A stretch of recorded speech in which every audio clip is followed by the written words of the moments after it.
Hello everyone, today I'm going to talk about hepatitis B viral infection.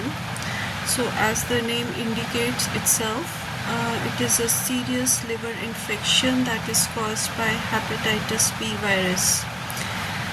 ये condition अपने आप clear हो जाती है बट क्रोनिक केसेस में यूजुअली मेडिकेशंस रिक्वायर्ड रहती हैं या फिर अगर केस लिवर सिरोसिस की तरफ मूव करता है इन दोज केसेस और in very advance pathologies sometime liver transplants might be required.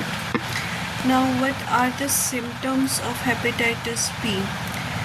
In children usually they don't have any symptoms except maybe jaundice or dark colored urine or symptoms of the liver disease, but in the adults or in chronic cases there may be scarring or when there is scarring present or when there is a movement towards a liver failure. In those cases patient may experience either fever, they may have nausea or vomiting, then there may be body pains, weakness and general malaise and fatigue, as well as loss of appetite associated with abdominal pain. Also they may have liver disease symptoms which includes like their urine may be dark colored, the stools usually become pale or light colored.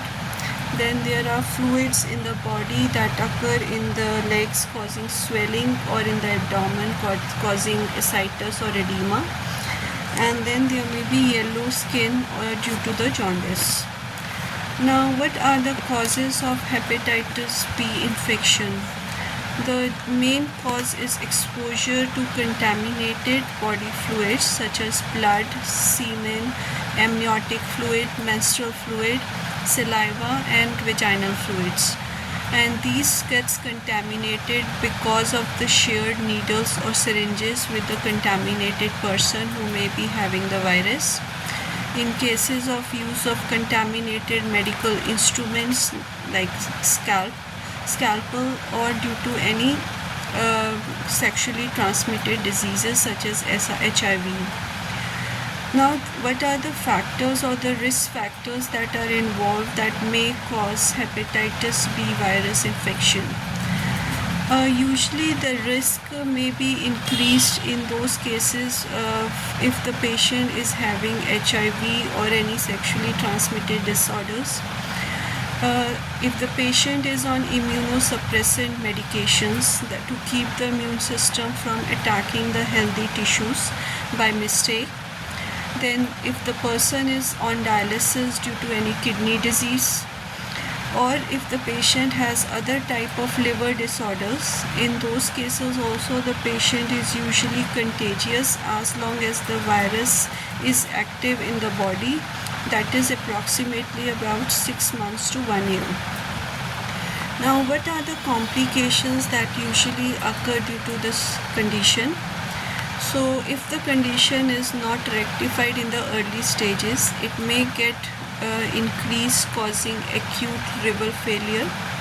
Then the patient may also develop further chronic liver failure. Then if there is scar tissue formation in the liver during the healing process, in that cases cirrhosis of the liver may develop. Then they may get a secondary hepatitis D infection along with the B infection. Then patient may also have liver cancer, or in some cases the hepatitis B infection may get reactivated if the patient is on any medications that are immunosuppressant. That means that they are suppressing the immune system of the body, and or if they are stopping certain medications and due to which the liver is compromised. In those cases also these conditions or complications may arise. Now how do we diagnose that the patient have this infection? For this there are various tests that are available, ranging from number 1 the blood test, which shows either the patient has either acute or chronic hepatitis B infection. Then they may have imaging tests such as elastography that can detect cirrhosis of the liver. Then in some cases patient may have liver biopsy also. Now, what are the prophylactic treatment or the preventive treatment that is usually done to prevent this from affecting the patient? So, in this, the first and foremost, that is the hepatitis B vaccination, which is usually given as a preventive medication to many patients who especially are on immunosuppressant drugs and medications. Secondly, they may be given hepatitis B immune globulin, also known as HBIG. That is a medicine that contains the antibodies of the virus and that protects the body from this virus and some bacteria. Now, what is the treatment for acute hepatitis B and chronic hepatitis B? Now, acute hepatitis B virus, in that case of infections, the onset is very sudden and usually the patient doesn't need any treatment except preventive measures, such as if the patient is having diarrhea or vomiting, then they may be requiring IV fluids to regulate their electrolyte balance. Then also to prevent dehydration, they may need these IV fluids. But as such, there is no specific treatment except modulating their diet and also preventing any tendencies towards exposure to any of the risk factors. Then in case of chronic treatments or chronic cases of hepatitis B, that means they have been occurring for a long time in the patient. In those cases, the patient should usually be kept under observation for at least 6 months even after the treatment has been done and their hepatitis B infection has been resolved. Now, the medications that are usually given here are antiviral drugs or immunomodulators, and also if the patient goes into cirrhosis or liver failure or there are other complications as discussed above, in those cases the patient may require surgery to remove the infected part of the liver or they may require liver transplant. Now let's speak about what the homeopathic management is for this case. In these cases, there are very good medicines available, especially for liver diseases in homeopathy. Especially if the patient has abdominal complaints, loss of appetite, and there is other issues with the patient with jaundice and others, loss of appetite, weight loss, or malaise or weakness. In those cases, Carica papaya is a very good mother tincture that can be given to the patient to improve these symptoms. If with the jaundice, sometimes the patient develops skin itching or also known as pruritus, and they may have skin discoloration, and in those cases medicines like Dolichos are usually useful.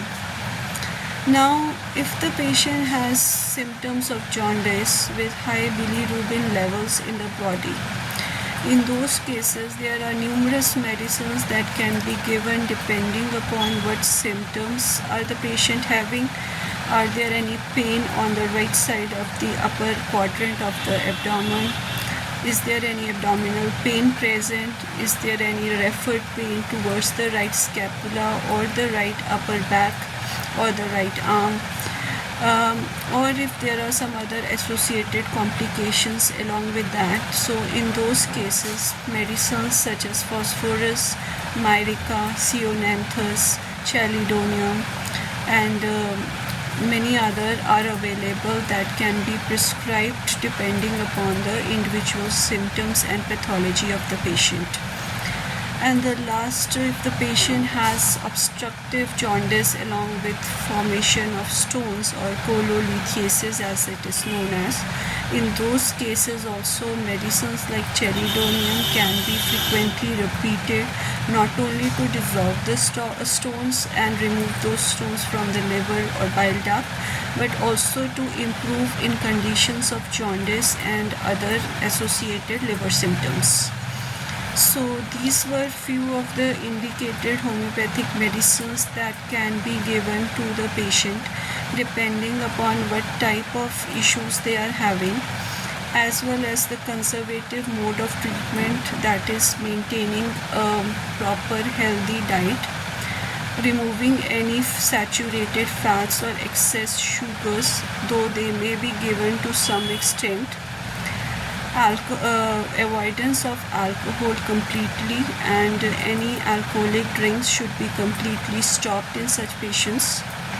Also, if they are diabetic and they are on insulin and using syringes, then commonly regular use of the same syringe for long periods of time, or if the syringes are shared with another patient, that should be avoided.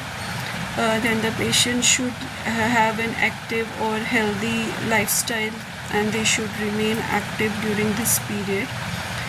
Also, if the patient has problems with the jaundice and they have itching, in those cases they may take some neem and other based skincare products that can be used to prevent and improve that itching symptoms. So these were some of the preventive and management symptoms or steps that can be taken by the patient themselves to help improve their conditions.